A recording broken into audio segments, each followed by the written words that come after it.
Welcome back, and our conversation on the Washington, D.C. Mayor's office, of course, is on African affairs.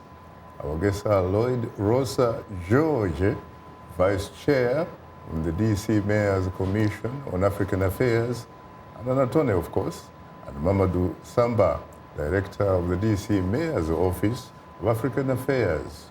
Well, I have to say once again, Lloyd and, of course, Mamadou, that I'm profoundly honored and exceedingly humbled to have the opportunity to host the two of you on Straight Talk Africa. Thank you absolutely for having us. You're most welcome. Thank you, Dr. Charles. You're most welcome. Thank you very much. Let me ask you a very simple question. Some statistics indicate that about 43% of the African-born immigrants in this country, in general, either have a Bachelor of Arts degree or even higher.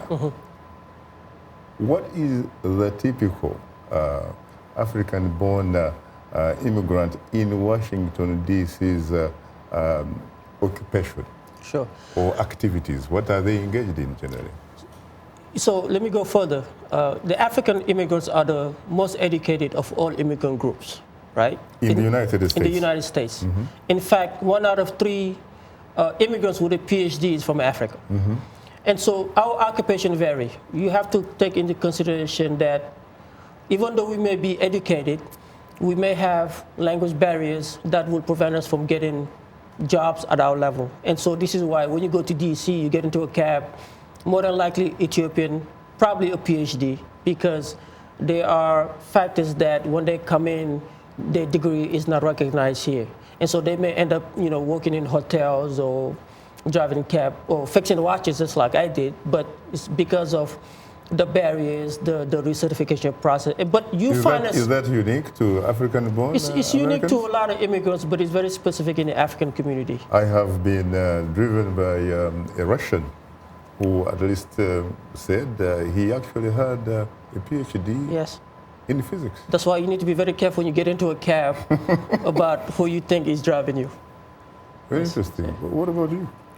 Well, the district, there are different push factors that lead immigrants to come to the United States. They range from economic refugees to political refugees, to folks that are fleeing natural disasters, to individuals that come here to study, to individuals that come here as diplomats and or the children of diplomats.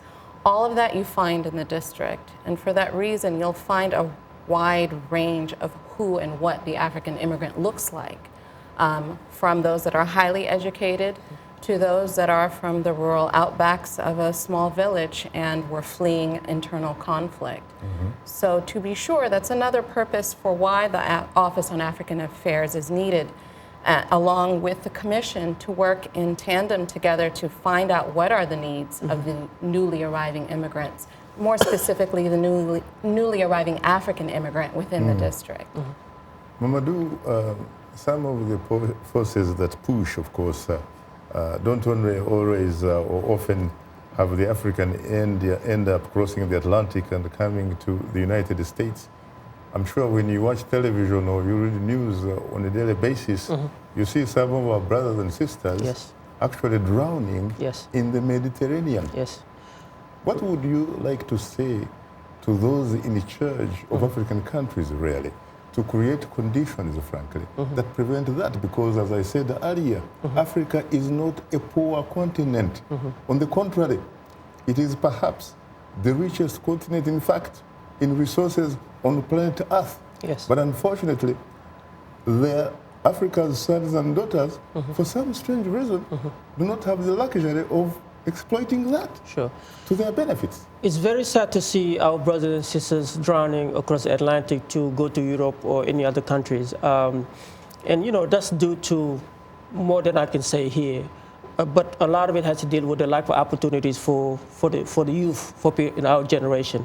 And, so now we have an aging population and not much is being done to create opportunities for the millennials to occupy those positions. And in terms of choices, they go to school, they get out, they don't find employment, and so they end up sort of in this endless cycle. So I will say that one thing I will say is, for one, it's not even worth it, right? Because when you do end up there, you know, some of them wish they never came because of, you know, the situation there on the ground.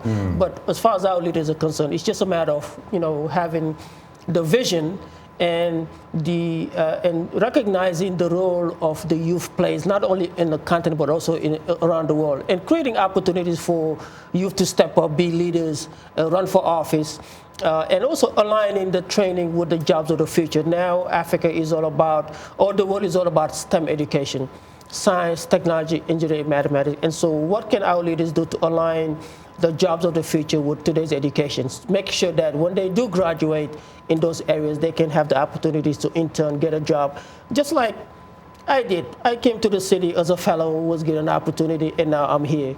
Those are the things that our leaders can also do on the ground for our brothers and sisters.